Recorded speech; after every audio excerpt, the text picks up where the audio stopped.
Part 6. The thing descending from above stopped just beyond the curve. Loric heard no breathing, no scrape, no shift of armor or cloth, only the silence of something that had reached the place where it intended to wait. The wounded woman kept her hand extended. "Choose," she whispered. Loric looked at her bloodied fingers, then at the darkness above.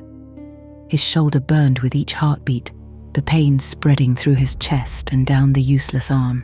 He could not draw his sword. He could barely stand. Whatever approached would find him without shield, without strength, and with only a cracked lantern between himself and the dark. He took her hand. Her grip was stronger than it should have been. "Sit," she said. Loric lowered himself onto the step beside her. The bone-white wall pressed warm against his back. Beneath the stone, thin red veins pulsed slowly, almost in time with his heart. The woman shifted nearer. "This will hurt. It already does." "No," she said, "not like this." She slid one hand beneath his injured arm and placed the other against his chest. Loric's body tightened before she moved. "Do not fight me. I do not know you. You know enough." Above them, the waiting thing took one step. Loric looked up. The woman pulled. Pain swallowed the stair. His shoulder ground against bone, slipped, caught, and then slammed back into place with a wet crack that echoed down the spiral. Loric's head struck the wall. His vision flashed white. A roar escaped him before he could contain it, and for several breaths he knew nothing but fire. Then the joint settled. The pain remained, deep and savage, but the arm belonged to him again. Loric leaned forward, breathing through clenched teeth. His right hand trembled against his thigh. He flexed the fingers once. They moved. The woman slumped back against the wall. "Now," she said weakly, "you owe me." Loric lifted his head. "I owe you nothing. You owe everyone something. That is why you are here." The darkness above shifted. A boot appeared around the curve, then another. Bren stepped into the lantern light. He was no longer crawling. Blood still covered him, though much of it had dried black across his clothes.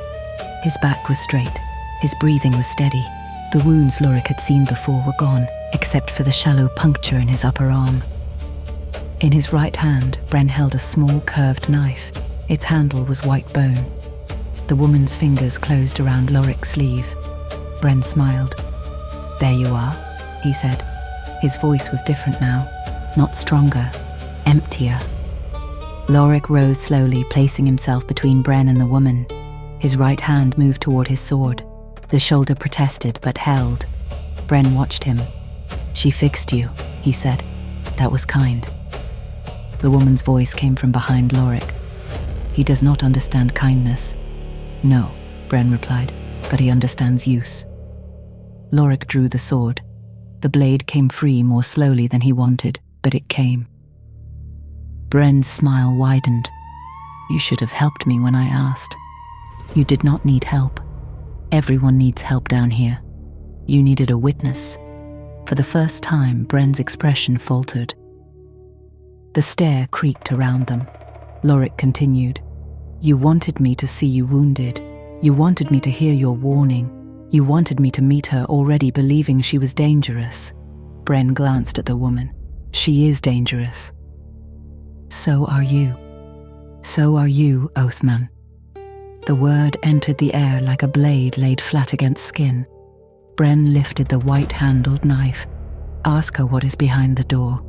She does not know." "She knows." The woman pushed herself upright against the wall. "I know what he told me."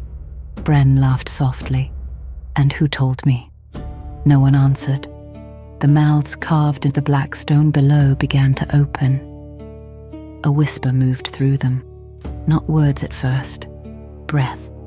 Hundreds of small breaths flowing through hundreds of stone mouths. Loric felt the oath ring tighten around his finger. He looked down. The metal had sunk into his skin. A thin line of blood circled it. The yellow cloth at his wrist lifted though there was no wind. Beneath it, the vial tapped faster against his pulse. Bren saw it. His eyes fixed on the vial.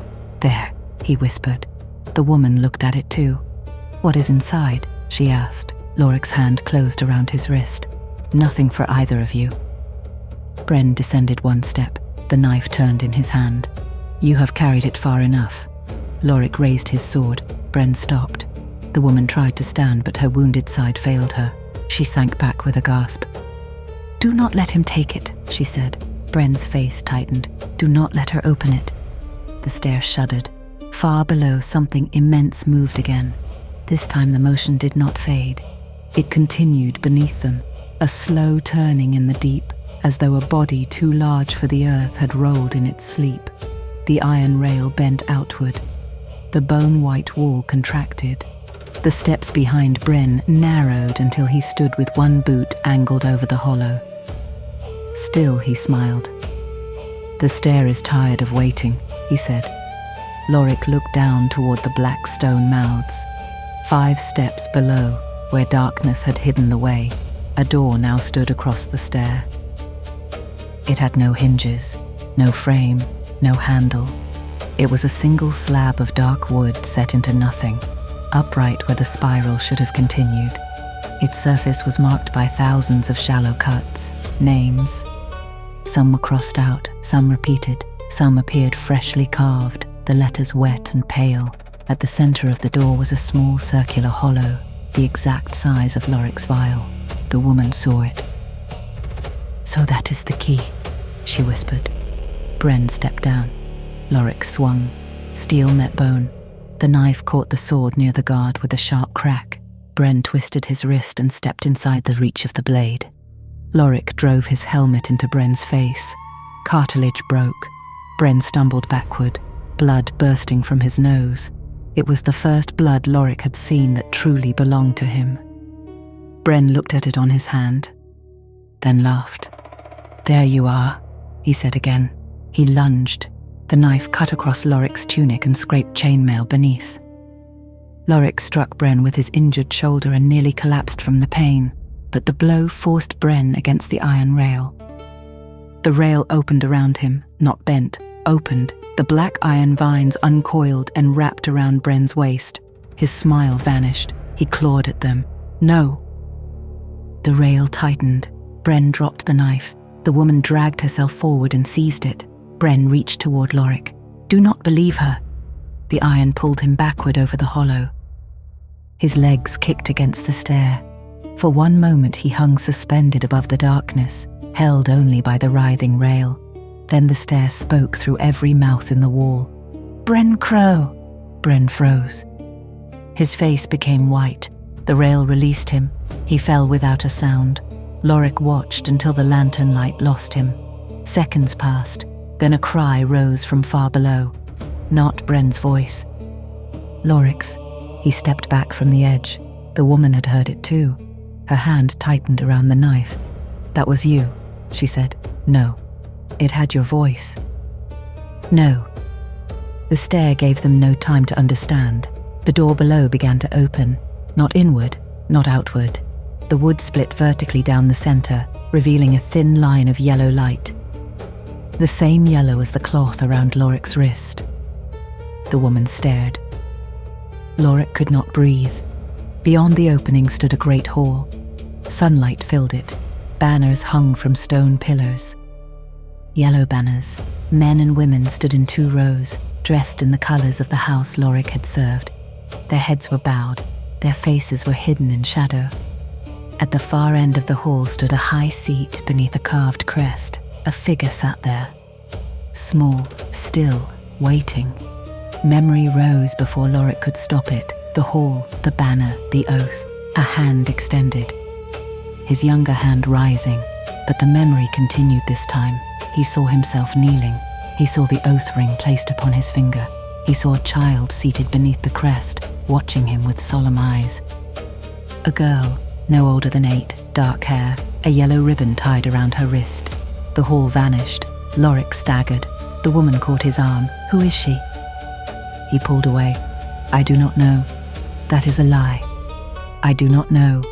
The figure beyond the door lifted its head. The child had no face, only a smooth blankness beneath dark hair. In her lap rested a wooden horse with one missing leg. Loric remembered the boy from the procession, his clean feet, his warning, "You will ask too late." The woman moved beside him. "What did you swear?" Loric stared through the door. "I swore to protect the blood of the house." "What happened?" His mouth went dry. The hole returned in fragments. Smoke, steel, men screaming, yellow banners burning, a small hand slipping from his, a door closing, a voice calling his name from the other side, then nothing. "I failed," Loric whispered. The stair answered with 1,000 voices. "No." The word shook dust from the stone. Loric turned. The mouths in the wall had opened fully. Each contained teeth. The voices spoke again. "You obeyed." The woman looked at him. "What does that mean?" Loric's hand went to the vial. The glass was warm now. Something moved inside it, not liquid. A small, dark shape struck the inside once. Then again, the woman raised the bone-handled knife. "Open it." Bren's warning returned. "Whatever she tells you, it will sound true." Loric looked at her. "Why do you want it opened?" "Because the door wants it." "That is not an answer. It may be the only one left." The thing below shifted again, closer now. The stair trembled violently. Stone split along the red seams. The white wall flexed inward like muscle. Loric pulled the vial from beneath the yellow cloth. It was smaller than his thumb, sealed with black wax. He had carried it through rain, war, hunger, and years of roads whose names he had forgotten. He had never opened it. He could no longer remember who had given it to him. That frightened him more than the door. The woman watched his face. "You do not know what you carry. I knew once. The stair took it from you." "No," Loric said. The voices in the wall laughed. The sound was gentle. That made it worse.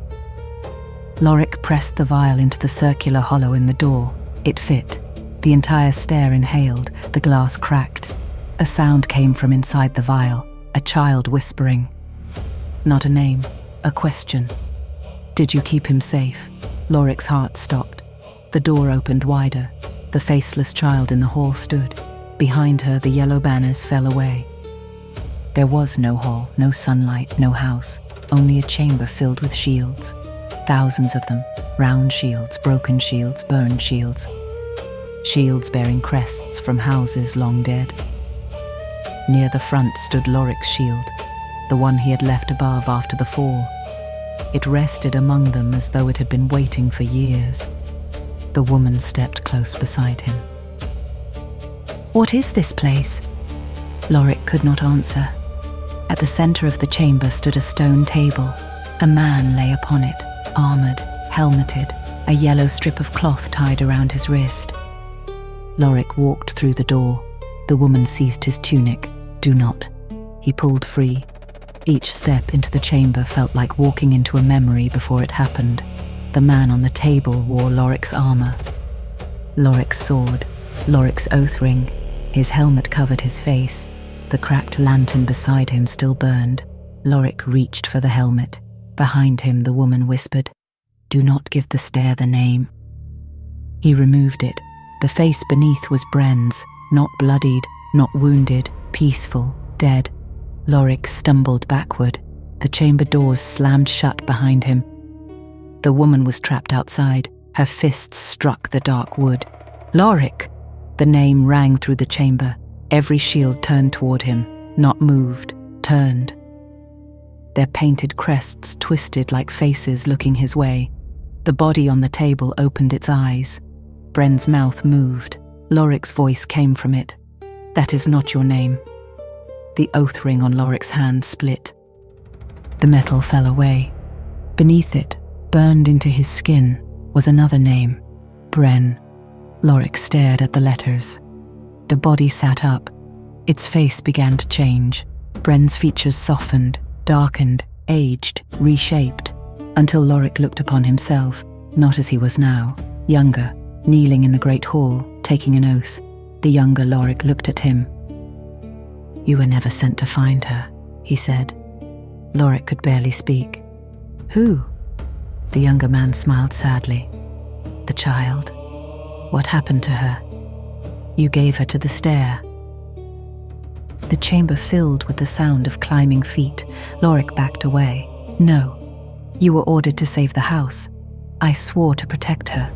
You were ordered to save the house. No. And when the enemy came, the house could not survive while its heir lived. Loric's stomach turned. The memory broke open. Not smoke, not confusion, a decision.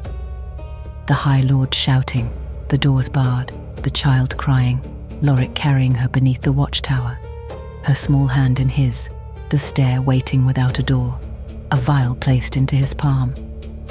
A command. Take her name so no enemy can use it. Give it to the deep. Preserve the house. Loric fell to his knees. The younger man stepped down from the table. You obeyed, the child's voice whispered from inside the broken vial. Did you keep him safe? Not her, him. Loric looked up. The younger man stood over him. Who was the heir? Loric asked. The chamber went still. Outside the door, the woman had stopped striking it. A new sound came from the other side. Her laughter, soft, exhausted, relieved. The younger Loric leaned close. You were. The door opened behind him. The woman stood there, no longer bent by pain. Her wound was gone. Her clothes were clean. In one hand she held the white-handled knife, in the other, Loric's shield. She looked younger now, not the wounded woman from the stair, not the child from the hall, something between them. Her dark eyes held centuries. Loric stared at her. What is your name? She smiled. The stair shook. Every shield began to whisper. Every voice spoke a different answer. The woman stepped backward onto the stair. You will ask too late, she said. Then she pushed Loric's shield into the chamber and closed the door. Loric lunged. The wood sealed before he reached it. On the other side, footsteps descended. Not one pair, many. A procession moving downward now. Loric struck the door with both hands. Open it, the chamber answered with his own voice. Please. He froze. The word had come from beneath the stone table. Loric lowered himself slowly and looked under it. A child lay curled in the darkness. A boy. Thin, dark hair plastered to his forehead. Clean bare feet. A wooden horse with one missing leg held against his chest. The boy opened his eyes. You came back, he said. Loric's breath caught. For whom? The boy smiled. Above them, beyond the sealed door, the woman began to climb. Below the chamber, something vast opened its eyes. The boy reached toward Loric's wrist, where the name Bren burned beneath the skin. Then he asked the question the stair had been asking from the beginning. Which one of us did you promise to become? The lantern went out, and somewhere far above, in the ruined watchtower, a man in battered armor stood before an opening in the stone floor. He looked down at the endless spiral. His shield bore a familiar crest. A yellow strip of cloth was tied around his wrist. At his belt hung a small sealed vial. He placed one foot upon the first step. From somewhere below, a voice rose through the darkness. Loric's voice. Help me.